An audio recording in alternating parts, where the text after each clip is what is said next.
Nang hanapin ko ang aking alahas sa safe, wala akong nakita. Tumingin sa akin ang aking manugang at sinabing, "Inay, ibinigay na namin lahat. Hindi mo na kailangan iyon." Kalmado ko siyang tiningnan at sumagot, "Tama ka.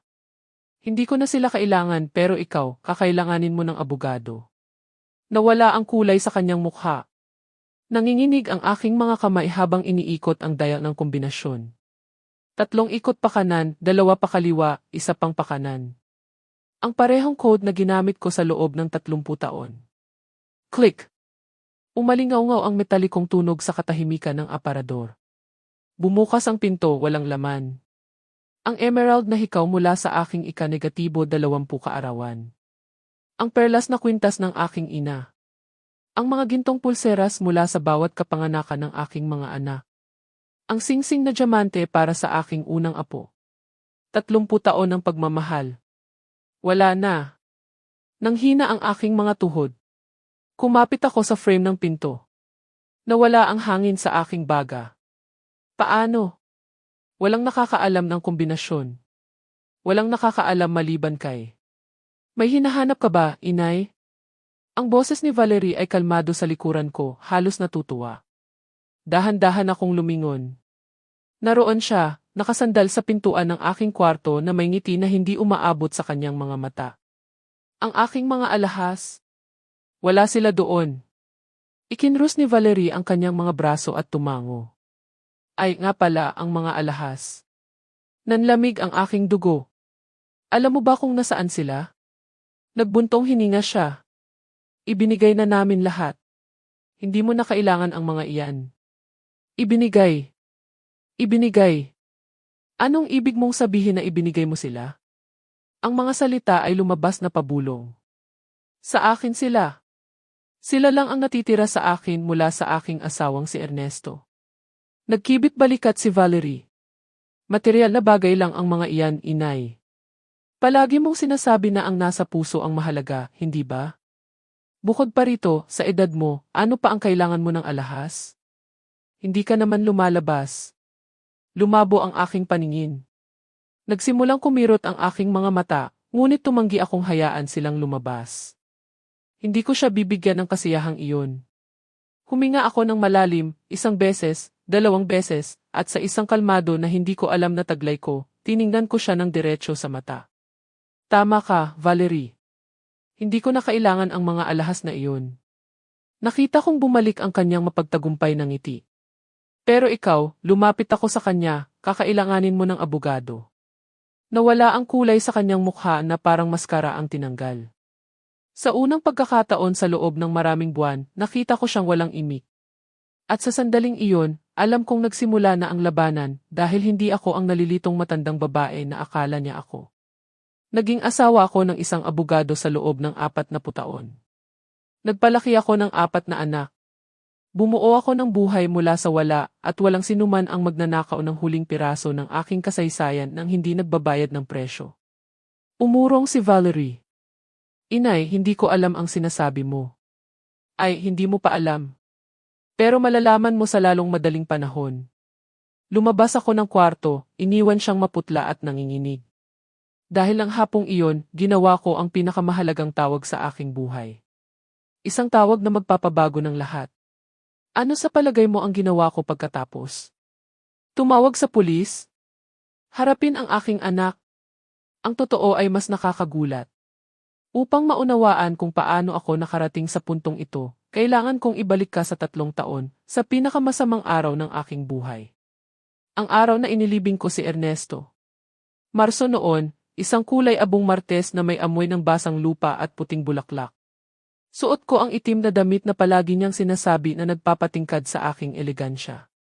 42 taon kaming magkasama. At isang matinding atake sa puso ang bumawi sa kanya mula sa akin isang random na umaga habang kami ay nag-aalmusal at nagpaplano ng aming susunod na biyahe sa Palawan. Ni hindi ko man lang nasabi ang paalam. Ang unang ilang buwan ay tahimik na impyerno. Ang bahay na ito, na dating puno ng buhay, ay naging isang museo ng mga alaala na nagpapabigat sa akin. Ang kanyang tasa ng kape sa mesa, ang kanyang armchair sa harap ng zihi, ang kanyang amoy sa mga unan na tumanggi akong labhan. Dumating ang aking 4 na anak upang bumisita. Si Lorena ay nakatira sa Cebu, si Carlo sa Davao, si Patricia sa Baguio, at si Roberto. Si Roberto lang ang nakatira dito sa Maynila. Ang aking bunsong anak, ang aking sanggol. Si Roberto ay palaging ang pinakasensitibo. Tumatawag siya tuwing 2 araw. Ginugol niya ang mga linggo sa akin. Dinalhan niya ako ng aking paboritong pandesal. At isang araw, 6 na buwan pagkatapos ng libing, dumating siya kasama ang isang tao. Inay, gusto kong ipakilala sa iyo si Valerie. Siya ay maganda. Mahabang itim na buhok, perpektong ngiti, mga mata na tila taos puso. May hawak siyang isang bouquet ng sunflowers. Ginang Beatrice, isang karangalan na makilala ka. Marami nang nasabi si Roberto tungkol sa iyo. Labis akong nalulungkot sa iyong pagkawala at ako. Patawarin ako ng Diyos. Nakaramdam ako ng pag-asa. Napaka-inosente ko. Sa mga sumunod na buwan, si Valerie ay naging isang fixture sa aking tahanan. Tumulong siya sa kusina. Naglakad siya kasama ko sa palengke. Pinakiramdaman niya akong hindi nag-iisa. Nang ipahayag ni Roberto na ikakasal sila, umiyak ako sa tuwa. Simple ngunit maganda ang kasal. Tumulong ako sa pagbabayad ng bahagi ng reception. At pagkatapos, dumating ang panukala. Inay, sabi ni Valerie isang hapon habang umiinom ng kape, ikaw lang mag-isa sa malaking bahay na ito. Umuupa kami ng isang maliit na apartment. Ano sa palagay mo kung lumipat kami sa iyo? Sa ganoong paraan, masasamahan ka namin. Lumukso ang aking puso. Kasama, hindi nag-iisa, gigising at maririnig muli ang mga boses. Pansamantala lang, dagdag ni Roberto. Hanggang makapag-ipon lang kami para sa sarili naming lugar. Ano sa palagay mo, inay? Agad akong pumayag. 2.5 taon na ang nakalipas, lumipat sina Roberto at Valerie. Sa simula, perpekto ang lahat. Nagluluto si Valerie. Nanonood kami ng pelikula tuwing Biyernes. Nagbabarbecue si Roberto tuwing Linggo, tulad ng ginagawa ni Ernesto. Naramdaman kong nabuhay akong muli. Ngunit nagsimulang dahan-dahan ang mga pagbabago, tulad ng laso na tumutulo ng paisa-isa. Una, ang sala. Ang luma na ng mga muebles na ito. Paano kung baguhin natin ang design? Pumayag ako. Pagkatapos ng lahat, muebles lang iyon. Tapos ang kusina. Malapit nang masira ang mga kabinet na ito. Kailangan nating ayusin ang lahat. Pagkatapos ay dumating ang mga mungkahi tungkol sa aking mga damit, aking mga kaibigan mula sa aking club, aking mga desisyon. Hindi inay, hindi mo dapat bilhin yan. Hindi kailangan na gastos iyan.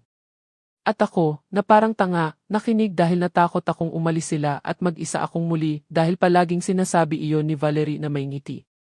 Ang pinakamalaking dagok ay dumating nang mag-alok siya na tumulong sa aking mga pinansya.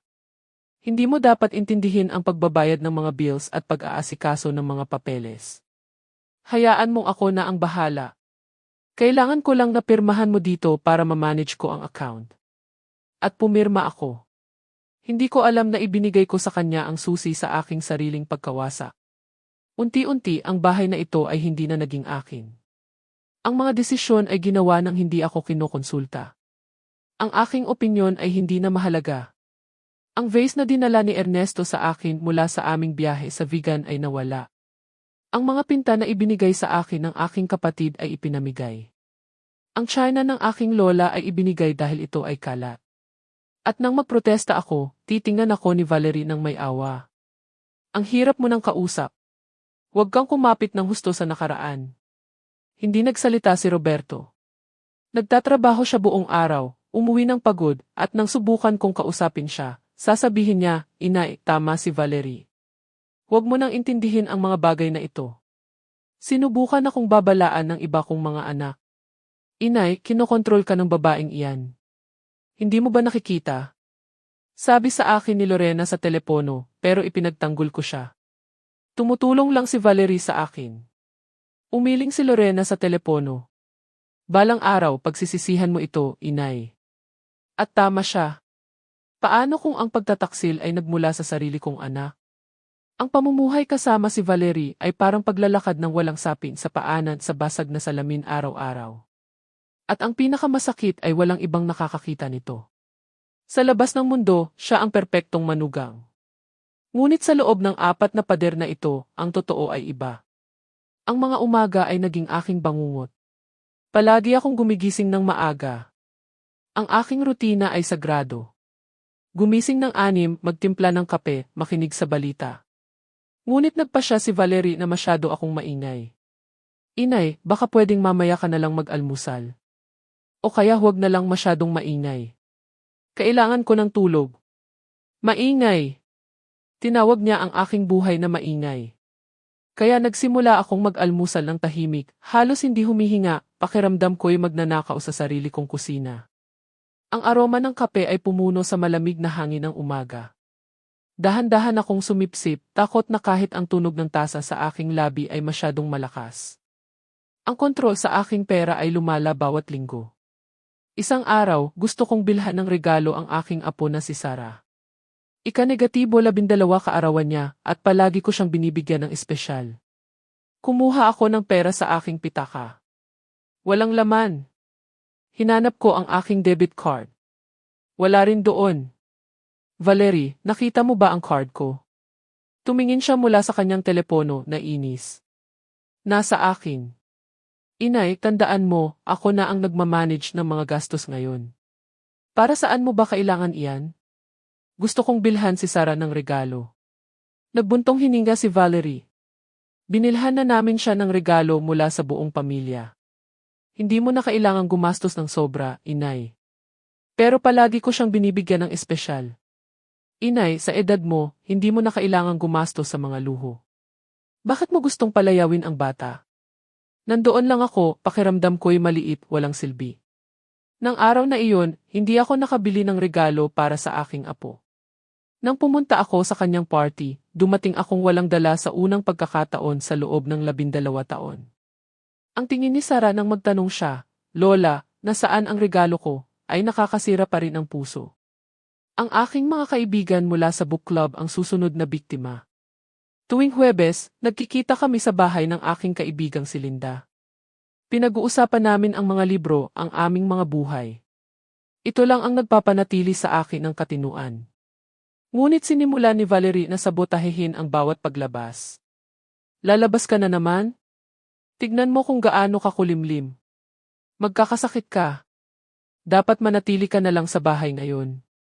Kailangan kong lumabas at hindi kita maiiwan mag-isa. Pinupuno lang ng mga babaeng iyan ang iyong isip ng tsismis. Sa simula, sinubukan kong lumaban. Valerie, inaalagaan ko ang aking sarili sa loob ng 68 taon. Huwag kang maging matigas ang ulo, Inay. Nag-aalala lang ako sa iyo. Ngunit pagkatapos ay dumating ang matinding dago. Isang hapon, tumawag sa akin si Linda, nag-aalala. Beatrice, ayos ka lang ba? Tumawag sa akin si Valerie at sinabing hindi ka na raw makakalabas dahil mahina ang iyong kalusugan. Nagulat ako. Ano? Linda, ayos na ayos ako. Sabi niya. Dumating ang panukala. Inay, sabi ni Valerie isang hapon habang umiinom ng kape, ikaw lang mag-isa sa malaking bahay na ito. Umuupa kami ng isang maliit na apartment. Ano sa palagay mo kung lumipat kami sa iyo? Sa ganoong paraan, masasamahan ka namin. Lumukso ang aking puso. Kasama, hindi nag-iisa, gigising at maririnig muli ang mga boses. Pansamantala lang, dagdag ni Roberto. Hanggang makapag-ipon lang kami para sa sarili naming lugar. Ano sa palagay mo, Inay? Agad akong pumayag. 2.5 taon na ang nakalipas, lumipat sina Roberto at Valerie. Sa simula, perpekto ang lahat. Nagluluto si Valerie. Nanonood kami ng pelikula tuwing Biyernes. Nagba-barbecue si Roberto tuwing Linggo, tulad ng ginagawa ni Ernesto. Naramdaman kong nabuhay akong muli. Ngunit nagsimulang dahan-dahan ang mga pagbabago, tulad ng laso na tumutulo ng paisa-isa. Una, ang sala. Ang lumana ng mga muebles na ito. Paano kung baguhin natin ang design? Pumayag ako. Pagkatapos ng lahat, muebles lang iyon. Tapos ang kusina. Malapit nang masira ang mga kabinet na ito. Kailangan nating ayusin ang lahat. Pagkatapos ay dumating ang mga mungkahi tungkol sa aking mga damit, Aking mga kaibigan mula sa aking club, aking mga desisyon. Hindi inay, hindi mo dapat bilhin yan. Hindi kailangan na gastos iyan. At ako, na parang tanga, nakinig dahil natakot akong umalis sila at mag-isa akong muli dahil palaging sinasabi iyon ni Valerie na may ngiti. Ang pinakamalaking dagok ay dumating nang mag-alok siya na tumulong sa aking mga pinansya. Hindi mo dapat intindihin ang pagbabayad ng mga bills at pag-aasikaso ng mga papeles. Hayaan mong ako na ang bahala. Kailangan ko lang na pirmahan mo dito para ma-manage ko ang account. At pumirma ako. Hindi ko alam na ibinigay ko sa kanya ang susi sa aking sariling pagkawasak. Unti-unti ang bahay na ito ay hindi na naging akin. Ang mga desisyon ay ginawa nang hindi ako kinokonsulta. Ang aking opinyon ay hindi na mahalaga. Ang vase na dinala ni Ernesto sa akin mula sa aming biyahe sa Vigan ay nawala. Ang mga pinta na ibinigay sa akin ng aking kapatid ay ipinamigay. Ang china ng aking lola ay ibinigay dahil ito ay kalat.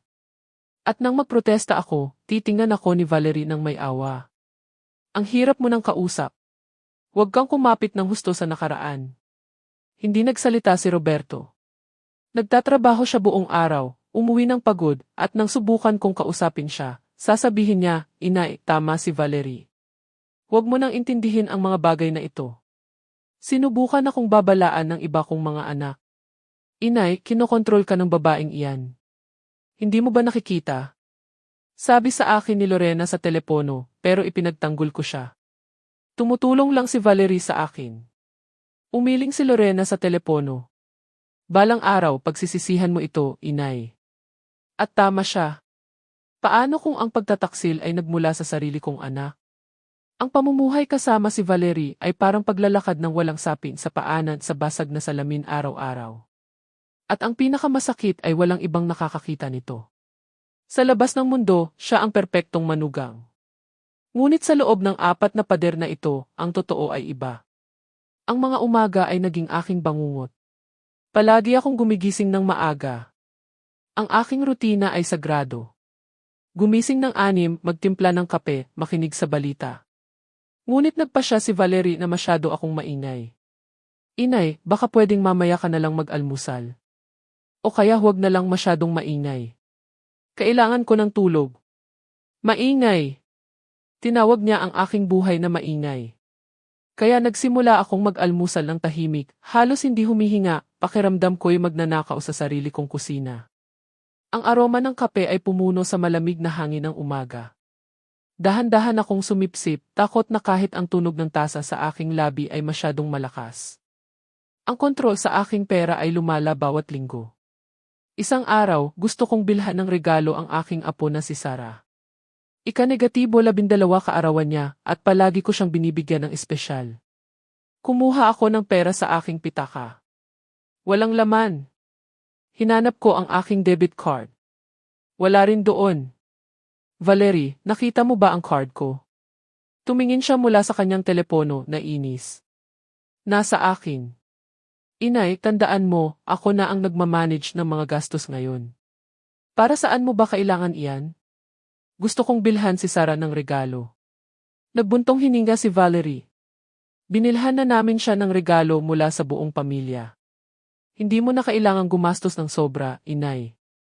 Pero palagi ko siyang binibigyan ng espesyal. Inay, sa edad mo, hindi mo na kailangang gumastos sa mga luho. Bakit mo gustong palayawin ang bata?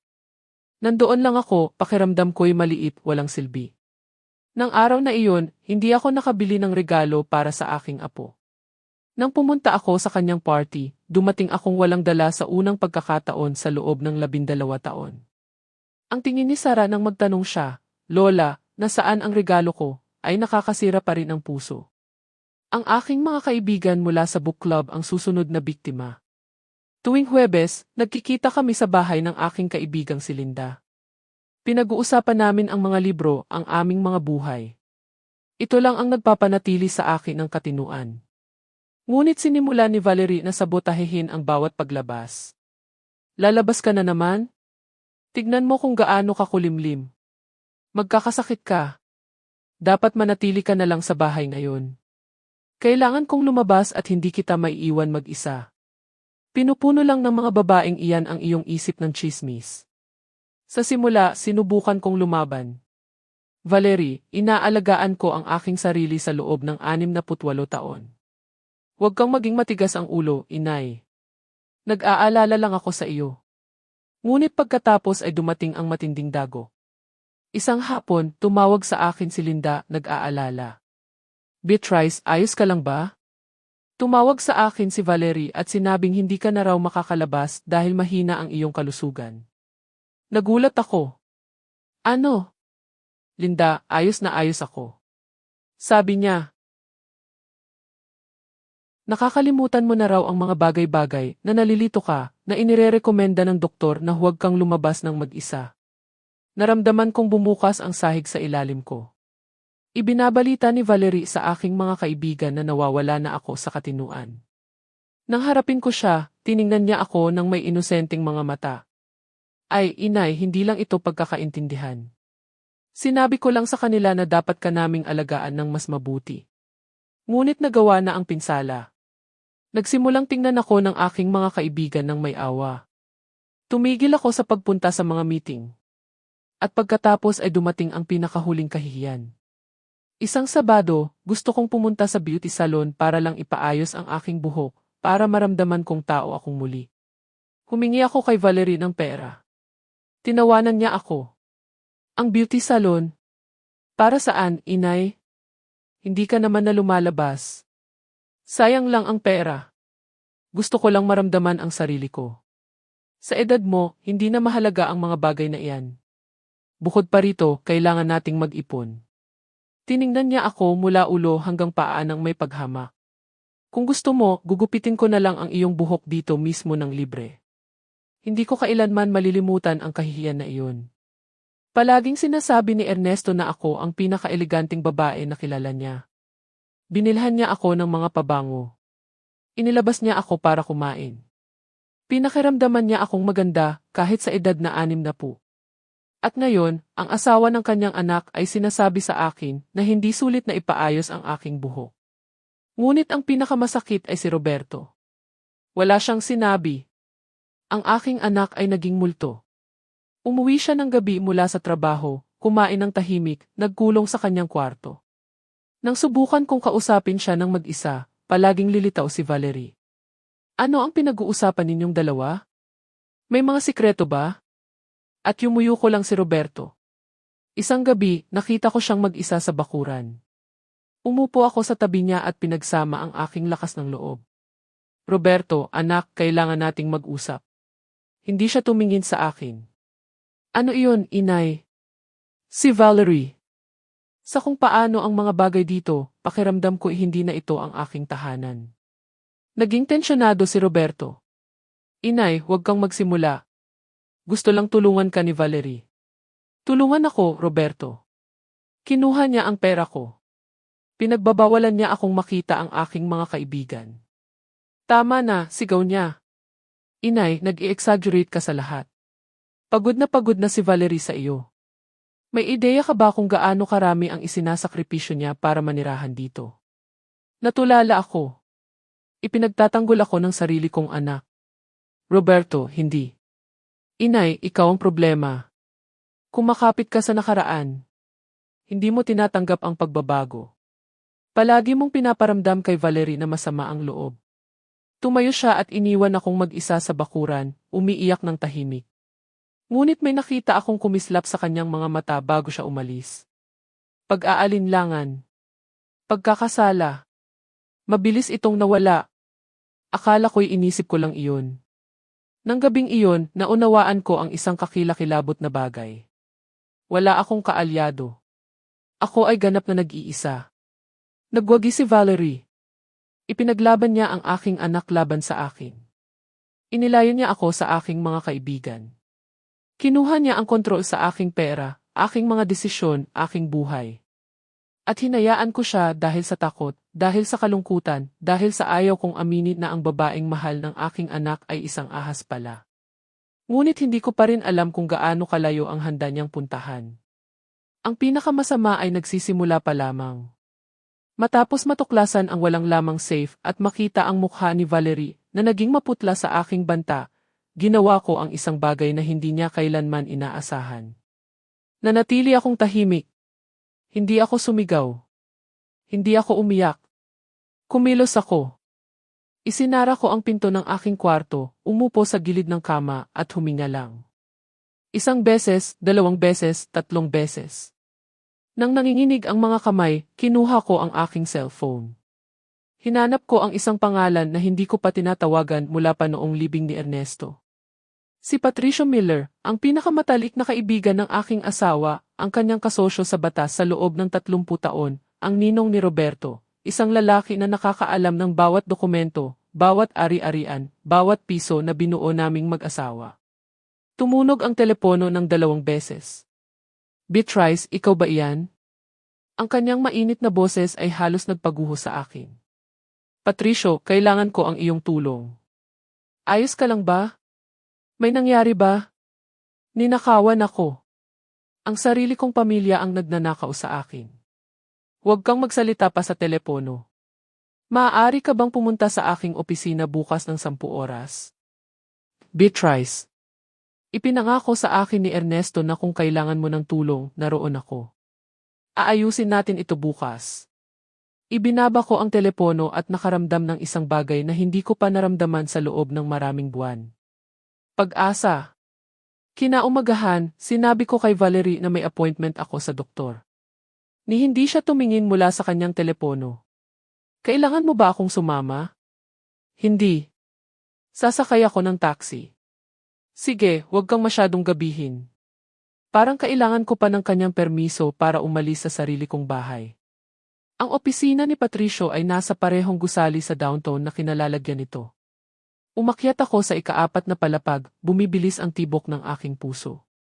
Sinalubong niya ako ng yakap na nagparamdam sa akin ng kaligtasan sa unang pagkakataon sa loob ng maraming taon. Umupo ka, Beatrice. Sabihin mo sa akin ang lahat. At ginawa ko. Sinabi ko sa kanya ang tungkol sa nawawalang alahas, tungkol sa kontrol sa aking pera, tungkol sa kung paano pinamamahalaan ni Valerie ang aking bank account, tungkol sa pang-araw-araw na kahihiyan, tungkol sa pagiging estranghero ni Roberto. Tahimik na nakinig si Patricio, nagtatala. Lalo pang kumunot ang kanyang noo. Nang matapos ako, inalis niya ang kanyang salamin. Beatrice, ito ay pinansyal na pang-aabuso sa matatanda. Ayon sa penal code ng Estado, ito ay pandaraya at posibleng domestic economic violence. May magagawa ba ako? Marami tayong magagawa, ngunit kailangan mong pahintulutan ang isang investigasyon. Pinagkakatiwalaan mo ako sa aking buhay. Bigyan mo ako ng 1 linggo. Ang linggong iyon ang pinakamahaba sa aking buhay. Ang mga araw ay dahan-dahang lumipas. Ang tunog ng orasan sa sala ay tumambay sa aking sentido. Bawat oras na papasok si Valerie sa isang silid, pinipigilan ko ang aking hininga. Sa bahay, kumikilos ako na parang walang nangyayari. Umiti ako nang utusan ako ni Valerie. Tumango ako nang sabihin niya sa akin kung ano ang kakainin, kung ano ang panonoorin, kung ano ang gagawin. Naging ang masunuring matandang babae ako na gusto niya. Ngunit sa loob, ako ay isang bagyo ng galit. 7 araw pagkatapos, tumawag si Patricio. Pumasok ka bukas. May impormasyon ako. Sa pagkakataong ito, nang dumating ako, may isang makapal na folder sa kanyang mesa. Umupo ka, Beatrice. Hindi ito magiging madali. Binuksan niya ang folder at kinuha ang ilang dokumento. Una, ang alahas. Nag-hire ako ng isang private investigator. Hindi sila ibinigay. Kumirot ang aking puso. Nasaan sila? Sa isang pawn shop sa Timog Luzon. Isang pawn ticket sa pangalan ni Valerie Ramirez. Magkano? Para sa S35,000. S35,000. Ang mga esmeralda ni Ernesto. Ang mga perlas ng aking ina. 40 taon ng alaala na naging pera. Mayroon pa. Ipinatong niya ang ilang bank statement sa mesa. Tiningnan ko ang activity ng iyong account mula nang bigyan mo si Valerie ng access. Itinuro niya ang mga naka-highlight na numero. Patuloy na pag-withdraw, paglilipat, labis na pagbili.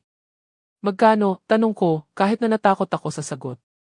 Tiningnan ako ni Patricio ng diretso sa mata. Kabuang ₱89,000. Halos ₱1,000,000. Tumigil ang pag-ikot ng mundo. ₱1,000,000. 89,000. Ang pera na pinag-ipunan namin ni Ernesto, ang pera mula sa aking pensyon, mula sa pagbebenta ng lupain na iyon sa probinsya, ninakaw. Patricio, maibabalik ko ba ito? Tumango siya. Ngunit kailangan nating gawin ito ng tama. Kung haharapin mo siya ngayon, maaari niyang sirain ang ebidensya, ilipat ang natitira, manipulahin si Roberto na sabihing binigyan mo siya ng pahintulot. Kaya, ano ang gagawin ko? Patuloy tayong mangangalap ng ebidensya. Samantala, kinuha niya ang isa pang set ng papel. Suriin natin ang iyong legal na posisyon. Sa loob ng 1 oras, ipinaliwanag ni Patricio ang isang bagay na hindi ko alam. Iniwan ni Ernesto ang bahay sa aking pangalan lamang, sa kanyang huling habilin. Walang co-ownership, walang tagapagmana hanggang pagkatapos ng aking kamatayan. Ang bahay ay 100% akin. Walang legal na karapatan si Valerie sa ari-arian na ito. Beatrice, maaari mo silang paalisin anumang oras. Sinuri din namin ang mga bank accounts. Ito ay isang pagkakamali. Hindi mo sana siya binigyan ng access, ngunit maaari pa rin nating ayusin ito. Magbubukas tayo ng bagong account sa iyong pangalan lamang at ililipat natin ang natitira bago pa niya malaman. Paano kung magalit siya? Hayaan mo siyang magalit. Pera mo iyan. Patricio, umalis ako sa opisina na iyon na may plano. Isang plano na hindi kailanman makikita ni Valerie. Pinuno ng sariwang hangin ng syudad ang aking baga. Sa unang pagkakataon sa loob ng maraming taon, naglakad ako ng nakataas ang aking ulo. Binuksan ko ang bagong bank account kinabukasan. Inilipat ko ang F20,000 na natitira pa bago pa ito mahawakan ni Valerie. Kumuha ako ng mga kopya ng lahat ng statements. Pinakuhaan ko ng litrato ng investigador ang alahas sa pawn shop at nagsimula akong mag-record. Ang aking cellphone ay naging aking lihim na sandata. Basta ko na lang iiwan ito sa mesa sa panahon ng pag-uusap. Ni-record ko si Valerie na sinasabi sa isang kaibigan sa telepono, halos nakumbinsi ko na si Roberto na papirmahin ang matanda ng power of attorney. Pagkatapos noon, maaari na nating gawin ang kahit anong gusto natin. Ni-record ko siyang sumisigaw, ang bahay na ito ay kailangan ng kumpletong overhaul. Hindi ako maninirahan sa isang museo. Ni-record ko si Roberto na nagtatanong, paano kung malaman ni inay? At ang kanyang sagot, hindi niya malalaman. Halos hindi na nga siya makapag-isip ng diretsyo. Bawat recording ay isang kutsilyo sa aking puso. Ngunit ito rin ay bala. Tinuruan ako ni Patricio na maging pasensyoso, na hintayin ang perpektong sandali. Hindi pa tayo makakakilos. Kailangan pa natin ng higit pa. Kailangan nating hayaan siyang maging masyadong kumpiyansa upang makagawa siya ng huling, hindi na mababawing pagkakamali. At pagkatapos, isang gabi, may narinig akong nagpabago ng lahat. Ngunit bago iyon, dumating ang araw na talagang nagpabagsak sa akin. Setyembre 23 ang aking kaarawan. Sa loob ng 68 taon, ang petsang iyon ay naging dahilan ng pagdiriwang. Palaging ginigising ako ni Ernesto ng mga bulaklak. Pupunuin ng aking mga anak ang bahay ng mga tawag at card. Ngunit ngayong taon ay iba. Ito ang aking unang kaarawan ng walang Ernesto. Nang umaga ng ika-23, gumising ako na may buhol sa aking sikmura. Umalis na si Roberto para magtrabaho. Tulog pa rin si Valerie. Naghintay ako. Nagtimpla ako ng kape. Umupo ako habang pinagmamasdan ang orasan. Lumipas ang 8 oras. 9 oras, 10 oras. Walang nagsalita. 11:00, lumabas si Valerie sa kanyang kwarto, nag-iisip sa kanyang telepono. Magandang umaga, inay. Magandang umaga, sagot ko, naghihintay. Ngunit bumuhos lang siya ng juice at umupo para kumain, hindi man lang tumingin. Wala. Walang imaligayang kaarawan. Walang yakap, wala. Nilunok ko ang bukol sa aking lalamunan. Nanlamig na ang kape sa aking tasa. Ang lasa nito ay mapait. Mapait tulad ng aking buhay sa sandaling iyon. 3:00 ng hapon, nasa telepono si Valerie. Halika mga 7. Magdala ka ng merienda. Magiging maganda ito. Lumukso ang aking puso. Isang party. Nagtatapon ba sila sa akin ng surprise party? Diyos ko, ang tanga ko. -6, nakita ako ni Valerie sa sala. Inay, may mga kaibigan akong darating mamaya. Baka pwedeng manatili ka na lang sa iyong kwarto. Magiging maingay kami ng kaunti. Naging bato ako. Ang iyong mga kaibigan, Valerie. Ngayon ang kaarawan ko. Kumurap siya. Ay, nga pala. Maligayang kaarawan, inay. At bumalik siya sa paglilinis ng sala. Valerie, akala ko di. Ano ang akala mo? Naiwan ang mga salita sa aking lalamunan. Wala. Kalimutan mo na. Sige, kung. Gayon, matutulungan mo ba ako sa merienda? At naroon ako sa aking sariling tahanan, sa aking kaarawan, naghahanda ng pagkain para sa mga kaibigan ng babaeng nagnanakaw sa akin ng husto. -7, nagsimula silang dumating. 5 babae, maingay, makapal ang makeup, may dalang alak. Sinalubong sila ni Valerie ng mahigpit na yakap. Ito ang aking biyenan, si Beatrice.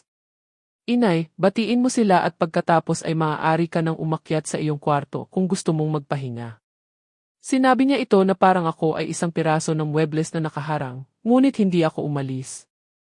Isang bagay sa loob ko ang tumangging magtago sa sarili kong kaarawan. Umupo ako sa isang sulok, hindi nakikita. Nagpatugtog sila ng musika, nagbukas ng mga bote, nagtawanan. Walang sinuman ang kumausap sa akin. Nandoon lang ako, nakasuot ng blue dress na ibinigay sa akin ni Ernesto, pakiramdam ko'y multo sa sarili kong buhay. At pagkatapos ay narinig ko ang pag-uusap na nagpabagsak sa akin.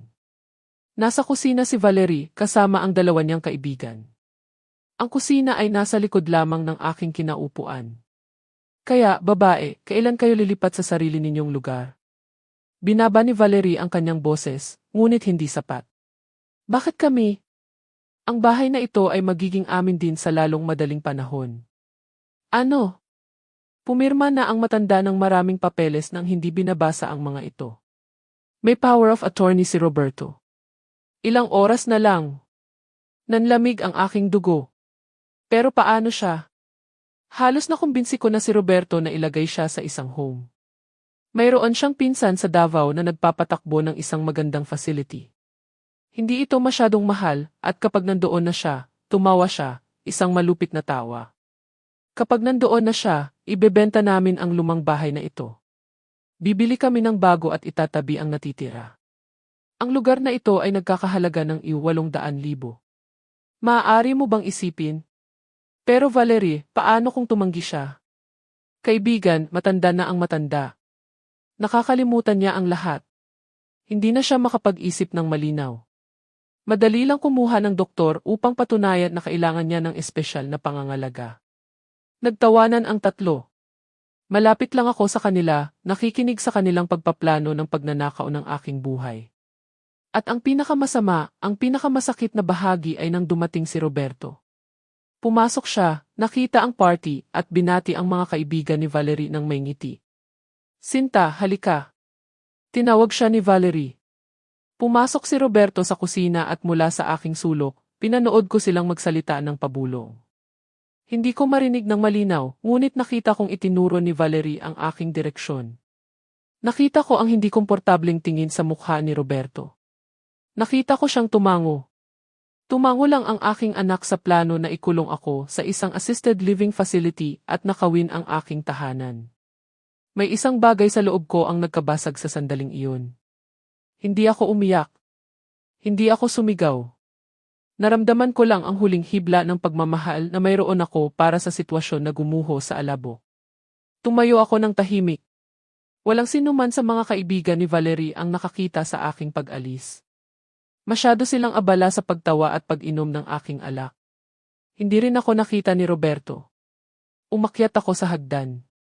Isinara ko ang aking pinto. Umupo ako sa gilid ng kama. At pagkatapos lamang ako umiyak. Umiyak ako para kay Ernesto, para sa aking nawawalang alahas, para sa aking anak na pinili ang babaeng iyon kaysa sa akin, para sa babaeng ako ay naging. Natakot, maliit, hindi nakikita. Ngunit higit sa lahat, umiyak ako ng may galit. Ikinuyom ko ang aking mga kamao sa mga kumot hanggang sa pumuti ang aking mga buko. Napilitan ng tela sa ilalim ng presyon dahil sa ibaba, nagdiriwang ang mga tao ng aking hinaharap na pagkawala at ako ay narito, nagtatago na parang duwag. Tiningnan ko ang aking refleksyon sa salamin ng vanity. Ang babaeng nakatingin sa akin ay may magaang mga mata. Ang kanyang makeup ay nakakalat. Ang kanyang blue dress ay gusot. Mukha siyang natalo. Ngunit pagkatapos ay nakita ko ang isa pang bagay. Nakita ko ang mga mata ng babaeng nagpalaki ng 4 na anak habang ang kanyang asawa ay nagtatrabaho ng double shifts. Nakita ko ang mga kamay ng babaeng bumuo ng isang tahanan mula sa wala. Nakita ko ang lakas ng babaeng nakaligtas sa pagkamatay ng kanyang asawa. At gumawa ako ng desisyon. Hindi na. Hindi na magtatago. Hindi na magpapayapak. Hindi na magiging ang masunuring matandang babae na gusto ni Valerie. Pinunasan ko ang aking mga luha. Tumayo ako. Kinuha ko ang aking cellphone. Idinyal ko ang numero ni Patricio Miller. Patricio, si Beatrice ito. Ayos ka lang ba? Alas negatibo 9 na ng gabi. Kailangan kong bilisan mo ang lahat. Hindi na ako makapaghintay pa. Ano ang nangyari? Ngayon ang kaarawan ko, at narinig ko lang ang aking manugang na nagpaplano na ilagay ako sa isang home at nakawin ang aking bahay sa pakikipagsabwatan ng aking anak. May katahimikan sa linya. Beatrice, paumanhin. Ayoko ng awa. Gusto ko ng katarungan. Kailan tayo makakakilos? Huminga ng malalim si Patricio. Bigyan mo ako ng 2 linggo. Ihahanda ko ang lahat. Ang mga dokumento, ang ebidensya, ang mga testigo, at tatapusin natin ito ng 1 beses at para sa lahat. 2 linggo. Pero kailangan ko ng iba pa. Sabihin mo. Kailangan ko ang aking ibang mga anak dito.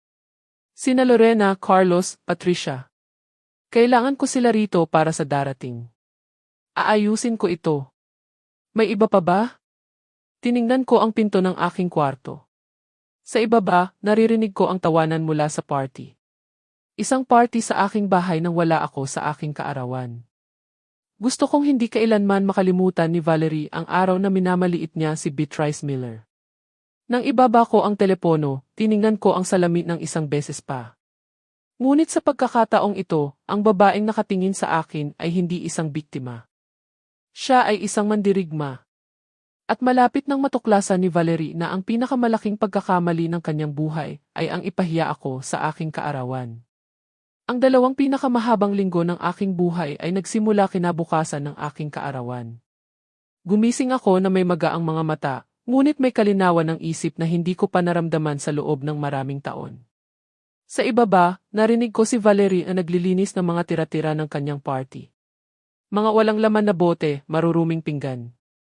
Bumaba ako para makita siyang nagpupulot ng mga bagay nang may naiinis na tingin sa kanyang mukha. Magandang umaga, inay. Iniwan ng aking mga kaibigan ang napakaraming kalat, hindi ba? Tiningnan ko siya ng tahimik. Nasiyahan ka ba sa iyong party? Ni hindi niya nahuli ang sarkasmo. Ay, ang galing. Sayang nga lang at maaga kang natulog. Umiti ako, isang ngiti na hindi umabot sa aking mga mata. Sayang. At lumakad ako sa kusina, ngunit sa loob, galit na galit ako. Nang hapong iyon, habang si Valerie ay namimili ng pera na hindi pa niya alam na hindi niya na makokontrol, ako ay nasa opisina ni Patricio. CJ, Beatrice. Ito ang mayroon tayo sa ngayon. Ipinakita niya sa akin ang mga litrato ng investigador, ang aking alahas sa pawn shop, ang mga bank statements na may naka-highlight na mga withdrawals, ang mga kahina-hinalang transfers. Lahat ng ito ay solidong ebidensya. Ngunit para sa isang matibay na kaso sa batas, kailangan natin ng mga testigo. Mga taong nakakita ng pang-aabuso, ang iyong ibang mga anak, ang iyong mga kaibigan, sino man na nakasaksi sa pagbabago sa iyong buhay mula nang dumating si Valerie. Naisip ko si Lorena. Kung paano niya ako binalaan mula sa simula. Ang aking anak na si Lorena, nakatira siya sa Cebu. Palagi niyang alam na may mali. Perpekto. Maaari mo ba siyang hilingin na pumunta? Ngunit ayoko na maghinala si Valerie. Ngumiti si Patricio. Kung gayon, gagawa tayo ng dahilan, isang pamilyar na dahilan. Nang gabing iyon, tinawagan ko si Lorena. Inay, ayos ka lang ba? Halos hindi ka na tumatawag ng ganito kagabi. Sinta, kailangan mong bumisita. May nangyari ba? Ngunit hindi ko masasabi sa iyo sa telepono. Magtiwala ka lang sa akin. Maaari ka bang pumunta ngayong weekend? May katahimikan. Inay, tinatakot mo ako. Lorena, pakiusap. Ipapaalam ko sa iyo ang lahat kapag narito ka na, ngunit ito ay mahalaga. Paparating na ako. Naroon ako sa Biyernes.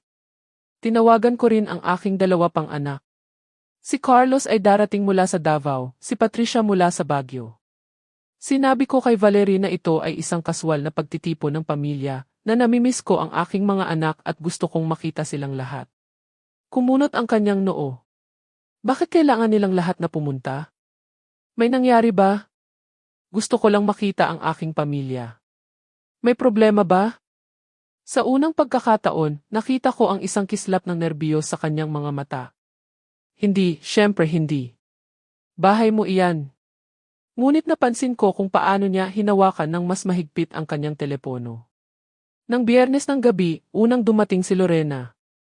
Nang buksan niya ang pinto at makita ako, napalumbay ang kanyang mukha. Inay, ang payat mo.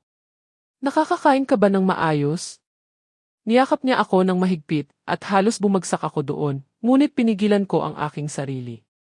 Nanonood si Valerie mula sa itaas ng hagdan. Ayos lang ako, anak. Namiss lang kita. Nang gabing iyon, pagkatapos ng pagtulog ng lahat, pumasok si Lorena sa aking kwarto. Sige, inay. Sabihin mo sa akin kung ano ang nangyayari. At sinabi ko sa kanya ang lahat, bawat kahihiyan, bawat pagnanakaw, bawat kasinungalingan. Pinanood ko ang kanyang mukha na nagbago mula sa gulat tungo sa galit. Ang bruha. Inay, bakit hindi mo sinabi sa akin ng mas maaga? Dahil natakot ako. Natakot na mag-isa. Natakot na iisipin ninyo na nag-i-exaggerate ako. Hinawakan ni Lorena ang aking mga kamay.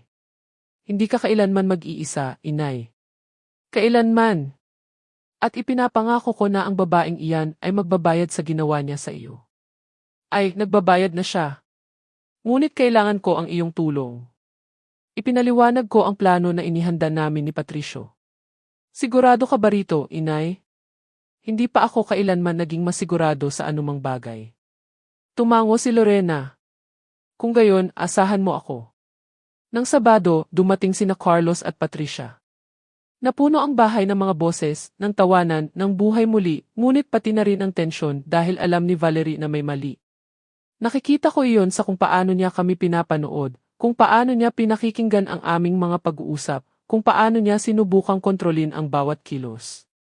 Ang amoy ng pot roast na niluluto namin ay pumuno sa kusina. Papasok si Valerie tuwing 5 minuto na nagkukunwari na may hinahanap, ang kanyang mga mata ay gumagala na parang hayop na nakakulong. Nang hapong iyon, habang inihahanda namin ang pagkain, tinipon ko ang aking 3 anak sa bakuran. Kailangan ninyong makinig ng mabuti. At sinabi ko sa kanila ang lahat muli. Nakita ko si Carlos, ang aking panganay, na ikinuyom ang kanyang mga kamao, ang babaeng iyan. At alam ni Roberto. Si Roberto ay bahagi ng problema. Masyado siyang minamanipula niya, kaya hindi na siya makapag-isip ng diretsyo. Si Patricia, ang aking bunsong anak, ay may luha sa kanyang mga mata. Inay, paumanhin.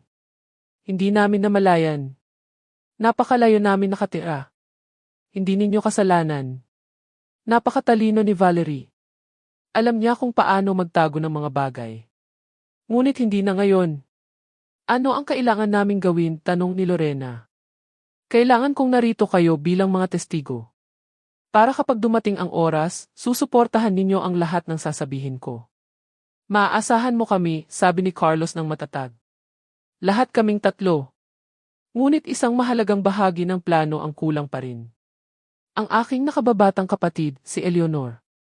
Si Eleanor ay nakatira din sa Cebu, ngunit nagtatrabaho siya bilang isang notary public. Alam niya ang batas ng mas mahusay kaysa sa sinuman sa pamilya. Tinawagan ko siya ng gabing iyon. Beatrice, ano iyon? Nag-text sa akin ang iyong anak na si Lorena na kailangan kong pumunta ng madalian. Eleanor, kailangan kita. Kailangan mong pumunta at dalhin ang iyong legal na kaalaman at kailangan kong masaksihan mo ang isang bagay na magpapabago ng lahat. Seryoso ba ito? Napakaseryoso. Ako ang unang flight bukas ng umaga. Dumating si Eleanor ng linggo. Pumasok siya sa bahay na parang isang kaswal na pagbisita sa weekend. Sinalubong siya ni Valerie nang may pilit na ngiti. Biyenan, anong sorpresa? Hindi ko alam na darating ka. Ay, alam mo na, nandito ang buong pamilya sa bayan, kaya naisip kong bumisita. Ngunit ng gabing iyon sa aking kwarto, sinuri ni Eleanor ang bawat dokumento na inihanda ni Patricio. Ito ay matibay, Beatrice. Napakatibay. Mayroon kang pandaraya sa pamilya sa ilalim ng penal code, pinansyal na pang-aabuso, maling paggamit ng ari-arian. Sapat na ba ito para idemanda siya? Sapat na para ipasok siya sa kulungan kung gusto mo. Nawalan ako ng hininga. Ayoko siyang sirain. Gusto ko lang bumalik ang aking buhay. Kung gayon, bigyan mo siya ng pagpipilian. Alinman ibalik niya ang lahat at umalis, o haharapin niya ang mga legal na kahihinatnan. Ngunit kailangan mong maging matatag, Beatrice, dahil kapag ipinakita mo sa kanya ito, aatakihin kanya ng lahat ng mayroon siya. Handa ako. At ako nga, dahil sa loob ng 2 linggo na iyon bukod sa pagtitipon ng aking pamilya, gumawa ako ng iba pa. Nakuha ko ang bawat mahalagang dokumento para sa bahay na ito. Ang titulo, ang huling habili ni Ernesto, ang mga certificate ng ari-arian, ang mga bank titles. Lahat ay nakaimbak na ngayon sa isang safe deposit box sa bangko sa aking pangalan at sa akin lamang. Nakakuha din ako ng isang mahalagang bagay, isang updated medical certificate. Pinapunta ako ni Patricio sa isang pinagkakatiwalaang geriatric specialist na nagpatakbo ng kumpletong battery ng mga test, memory, reasoning, mental capacity. Ang resulta, Ginang Beatrice Miller, edad 68, ay ganap na may kakayahan sa kanyang mga mental faculties. Hindi siya nagpapakita ng anumang senyales ng pagbaba ng kognisyon o demensya. Ang piraso ng papel na iyon ay purong ginto. Dahil kapag sinubukan ni Valerie na ipaglaban na ako ay may sinele, na hindi ako makapag-isip ng diretsyo, na kailangan ko ng isang tao upang pamahalaan ang aking buhay, mayroon akong medikal na patunay na ito ay isang kasinungalingan. Nang gabing bago ang huling paghaharap, hindi ako makatulog. Umupo ako sa kama at tiningnan ang litrato ni Ernesto sa aking nightstand. Sinta, bukas babawin ko ang ating bahay. Babawin ko ang ating dignidad.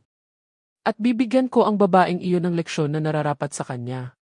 Halos marinig ko ang kanyang boses. Iyan ang aking anak. Ipakita mo sa kanila kung ano ang gawa mo. 7:00 ng umaga noong Lunes, dumating si Patricio Miller sa aking bahay. Nakita siya ni Valerie na pumasok at namutla. Sino ka? Patricio Miller, attorney at law. Narito ako upang makipag-usap kay Ginang Beatrice Miller. Isang abogado. Para saan niya kailangan ng abogado? Tiningnan siya ni Patricio nang may propesyonal na lamig. Iyan ay isang bagay na tatalakayin ko sa aking client. Nasaan siya? Siya. Nasa akin na. Sabi ko, bumababa sa hagdan ng nakataas ang aking ulo. At sa unang pagkakataon sa loob ng 2 taon, tunay na nakita ako ni Valerie. Hindi bilang ang masunuring matandang babae, hindi bilang ang tangang biyenan, kundi bilang ang dati kong pagkatao, ang may-ari ng bahay na ito at ang babaeng malapit ng bawiin ang lahat. Dahil nakaset na ang patibong, nasa lugar na ang mga piraso, at wala pa ring ideya si Valerie na malapit na siyang mawala ng lahat. Umupo kami ni Patricio sa sala. Pinapanood kami ni Valerie mula sa kusina, nagkukunwari na nagtitimpla ng kape, ngunit nanginginig ang kanyang mga kamay. Ginang Miller, sabi ni Patricio ng malakas, sapat para marinig ni Valerie. Kailangan mong suriin ang mga dokumentong ito at kumpirmahin ang ilang bagay. Kinuha niya ang isang folder, ngunit hindi iyon ang folder na may ebidensya. Hindi pa. Ito ay isang patibong. Nasa akin ang updated appraisal ng iyong ari-arian dito. Ang bahay ay may halaga na 800,000. Nakita kong naging bato si Valerie sa kusina. Nakikinig siya sa bawat salita. Kailangan ko ring kumpirmahin kung pumirma ka ng anumang power of attorney documents kamakailan. Hindi ako kailanman pumirma ng isang power of attorney. Lumitaw si Valerie sa pintuan. Inay, ano ang nangyayari dito? Legal na usapin. Walang kinalaman sa iyo, ngunit sinubukan niyang lumapit. Valerie, putol ni Patricio. Ito ay isang pribadong pag-uusap sa pagitan ng aking client at ako. Maaari mo bang bigyan kami ng sandali? Nandoon lang siya, naging bato. Pagkatapos ay tumango siya at umakyat sa itaas, ngunit alam kong nakikinig siya mula sa landing. Perpekto. Ngayon, patuloy ni Patricio ng mahinang boses. Kailangan nating nandoon si Roberto para sa huling paghaharap. Kailan siya umuwi mula sa trabaho? Mga 7 ngayong gabi. Magaling. Handa na ba ang iyong ibang mga anak? Lahat sila. Sina Lorena, Carlos, Patricia, at ang aking kapatid na si Eleanor. Naghihintay sila ng aking senyas. Kung gayon, ngayong gabi na.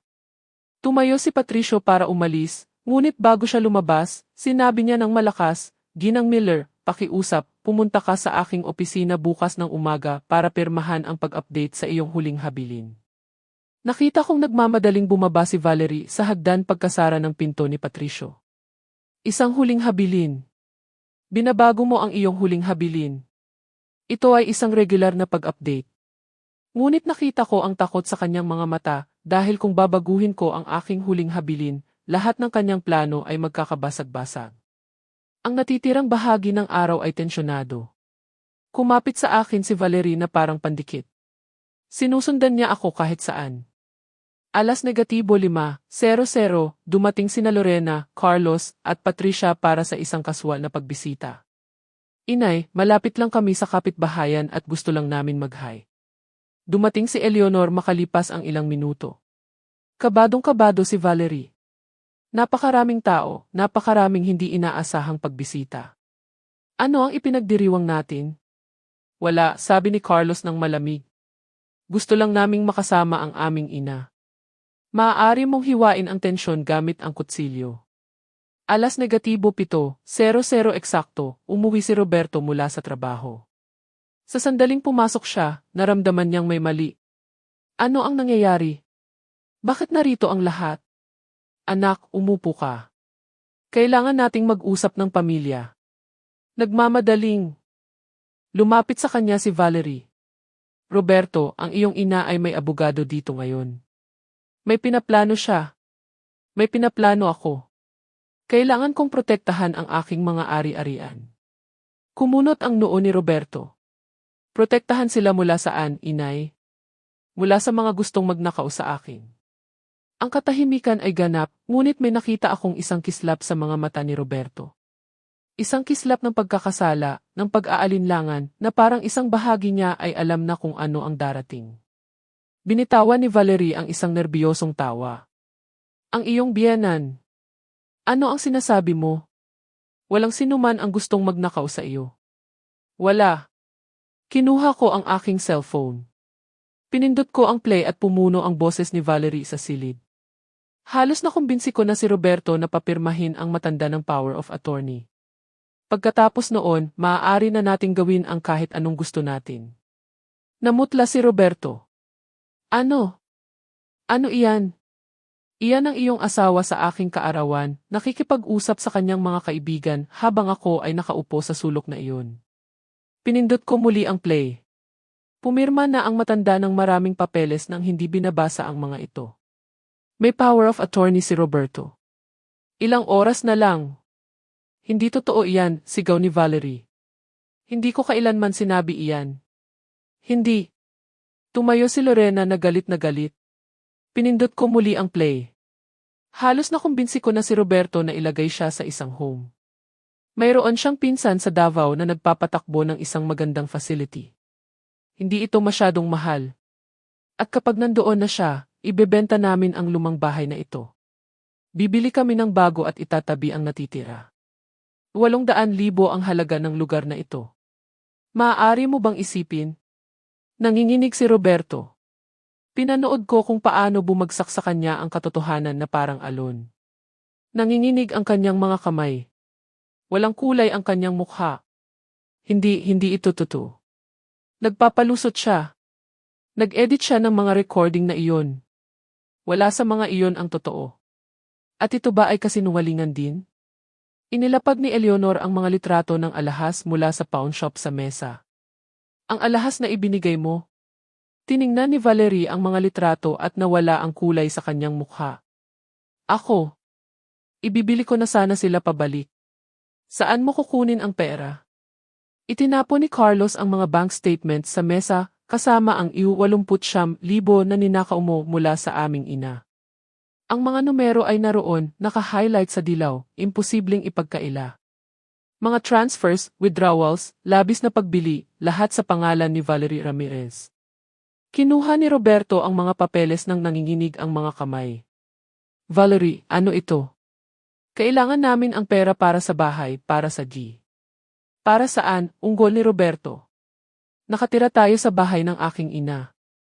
Hindi tayo nagbabayad ng renta. Para saan natin kailangan ang napakaraming pera?